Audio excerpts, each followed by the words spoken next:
The Song of the Avadut. The most liberating poem.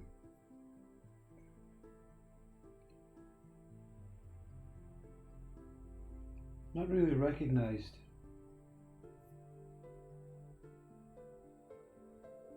by an intellectual mind, probably because of the intellectual mind has to make some sort of order out of it, some sort of meaning, some sort of aim. And the poem itself does not point at anything other than myself. You see, not this person, self alone, the whole self. No, the whole self cannot be measured, it cannot be valued, it cannot be judged, it cannot be compared, it cannot be anywhere other than expanding limitless love.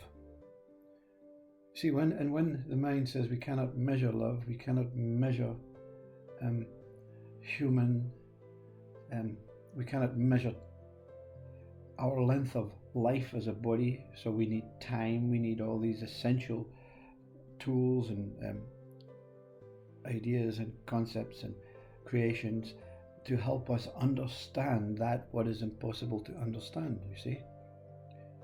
And that's why the mind won't react or be affected by this poem. It cannot understand. The poem is not meant to understand anything.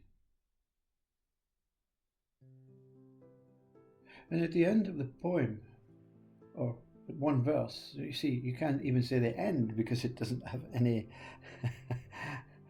what you would call A to Z process, you know, A first, Z last. It sings within itself. You see, they call it a song, the Song of the Avadut. But there's a verse where it says, I am Nectarian knowledge, I am everywhere like space. Now the mind could say, even this mind can say, well, what does that mean? Well, we know what Nectarian knowledge is, that of what is pretty much denied by science or human intelligence. They say, well, nectarian knowledge is the nectar of the plant, you know, the nectar of the pollen, where the bee actually takes something that is not really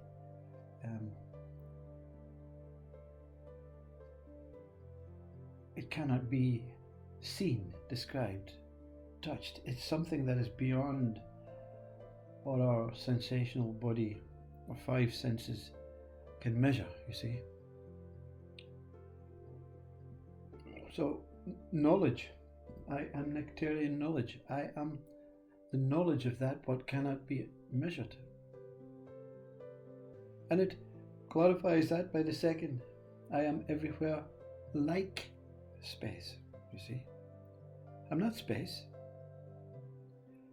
but I am the space is a great example, the most clearest example that this Nectarian knowledge, this essence of life is. So even the likeness to space cannot be measured. I mean, we cannot measure space, although science every day tries. They can take a portion or enclose it within a box and then measure the size of the box through its own creative measurements, through ideas and assumptions and beliefs that, okay, you know, we have to start somewhere, we have to start at this point, so let's start with the inch or the centimeter or the millimeter or the fraction, you see. So how can you measure that what we are? You know, the body It's attempted to be measured through inches, centimeters, weight, kilometers, or kilograms, or pounds, ounces, whatever. And it's constantly changing. Much to the hatred of some people who want to lose weight, you see, and it doesn't go down the right way. It stays up or it stays the same, you see. I'm not satisfied with being the same all the time. I just want to change what cannot be measured, you see.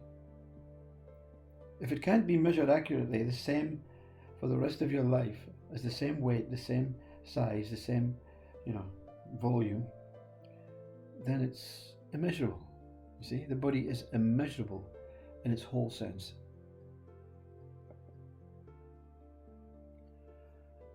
It takes you to consciousness. So is consciousness Nectarian knowledge? Is consciousness like space, but not the same as space?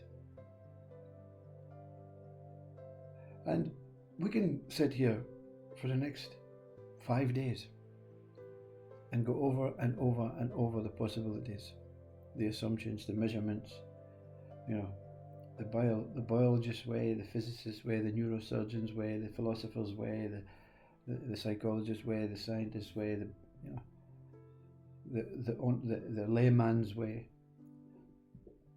and we'll come up with the same thing. We don't know what we are. We don't know what is surrounding us. Only things that we've given names to. And that becomes so irritating for the measuring, the valuing, the scientific, the biological, the neuro, the philosophers' needs and desires to fulfill the mind of measurement, the mind of judgment, the mind of analysis, the mind of comparisons, the mind of preferences, the mind of division, you see. And all the time, something inside each one of us is saying, but we're doing it to become whole. So I say, rather than waste time, find a whole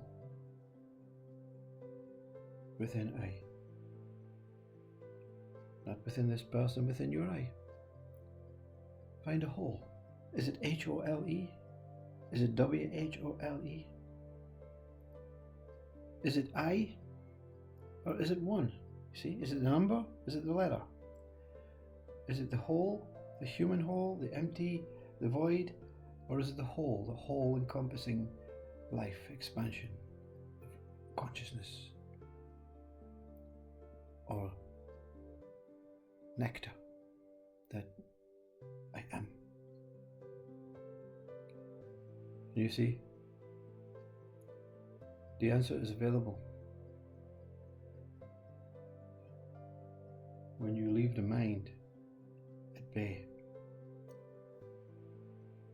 Get a ticket on the airplane, send it on vacation, and stay with the Nectarian knowledge, that what is like space, that what is limitless, boundless, that what is within myself, that what is within I, that what is within one, that what is within all,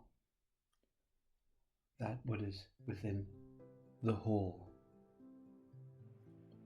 In the whole, the song of the Avadut becomes clear. Out of the whole, it becomes a mess of words. If it's a mess of words, it's of no use to the intelligent mind, because the intelligent mind wants to rearrange the words for its own understanding, or its own meal, its own, I did it. When it becomes clear what the song is singing,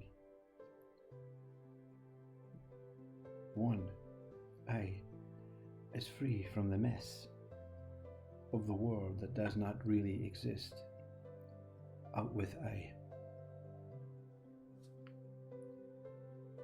Sing on.